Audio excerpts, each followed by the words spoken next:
Hello everyone. We're going to be wrapping up week 5 with pressure injuries.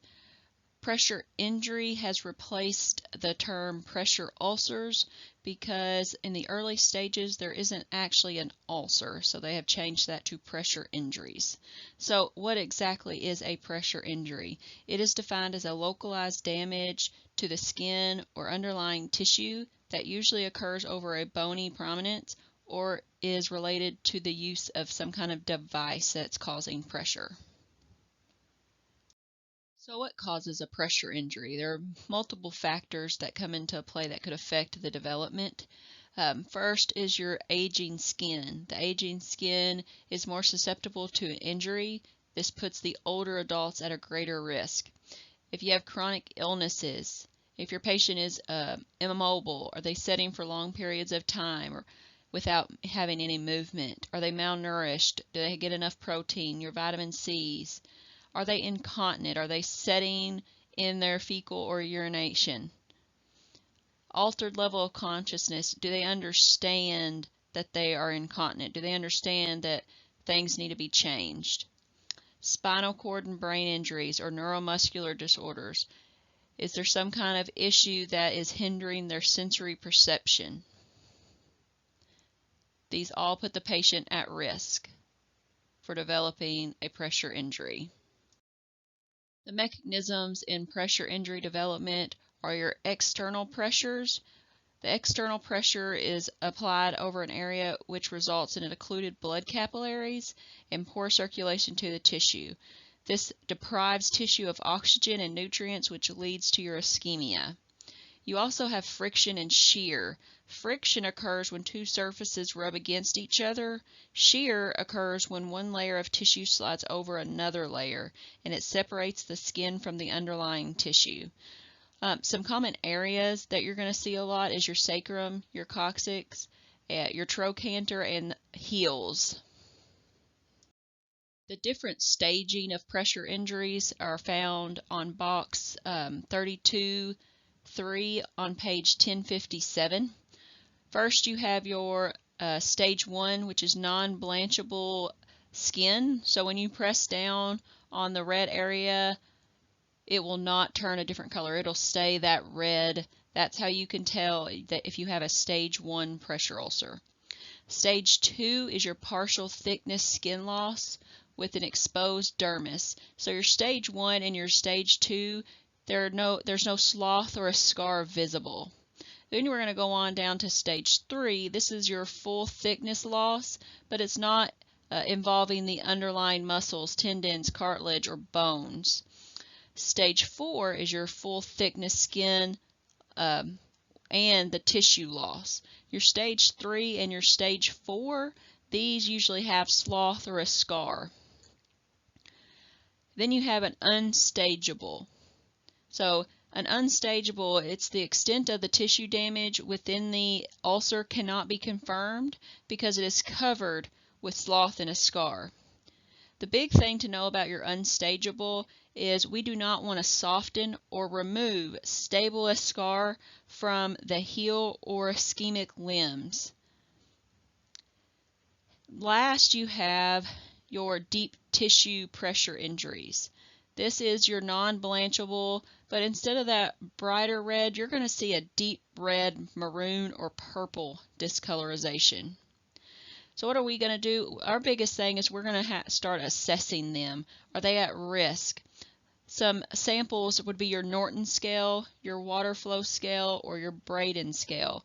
The Braden scale is on page 1065, which is what local hospitals and nursing homes use around here.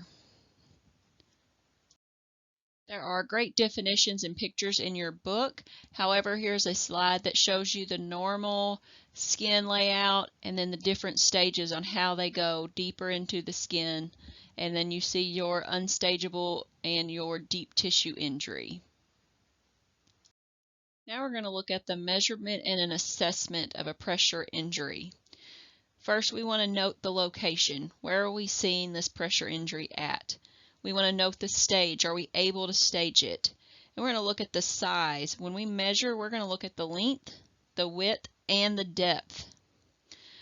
We also want to look at the presence of any undermining, tunneling, anything that's going on that we need to make sure that we are covering. We also want to note the color. Is there any visible necrotic tissue? Is there any exudate or drainage? Do you notice any odor? And we also will always want to look at the peri-wound skin condition. How is the skin around the wound? This is the pressure ulcer scale for healing. This can be found on page 1067 of your book. This is a quick tool that can be used to monitor the change in your pressure ulcer injury over an amount of time. So this is something we can quickly grab. As if we do it with every change, we can quickly grab to see if our pressure ulcer is getting better or is it getting worse, which helps us determine if we need to change our treatment or not. Here is a little picture that helps you remember that the Braden scale will help you determine if they're at risk, and then the pressure ulcer scale for healing helps determine how the wound is doing. All right, so we're going to have a question here. I know obviously I will not be able to hear your response, but you can see what you think. Tell whether the following statement is true or false. A stage 3 pressure injury that has necrotic tissue requires debridement through wet to dry dressings, surgical interventions, or the proteolytic enzymes. True or false? Your answer is going to be true. A stage 3 pressure injury requires debridement. Remember, if it has that necrotic tissue, and remember in stage 3 and stage 4 you can have that necrotic tissue, we want to get that removed so that we can start that healing process. Because remember we said earlier, if there's necrotic tissue, there is no healing going on of the actual wound underneath. We're going to wrap up this lecture with a basic understanding on how we are caring and cleansing this pressure injury. First, we're going to clean the wound with every dressing change. This can be done by using normal saline with wet gauze. Some wounds you can, if you have the vials, you can squirt the normal saline directly into the wound depending on the pain level that the patient is experiencing. We always want to make sure we're using a new gauze for each wipe. We want to clean from top to bottom or from the center to the outside depending on how the wound is. As I mentioned earlier, we're going to use that normal saline solution. We can irrigate it or clean it. Once the wound is cleansed, we do need to make sure we're patting that area dry. We also want to make sure we report any drainage or necrotic tissue to make sure there's no debridement or anything else that needs to be done. And the dressing that you're going to apply really depends on which pressure ulcer you have and, of course, the physician's orders.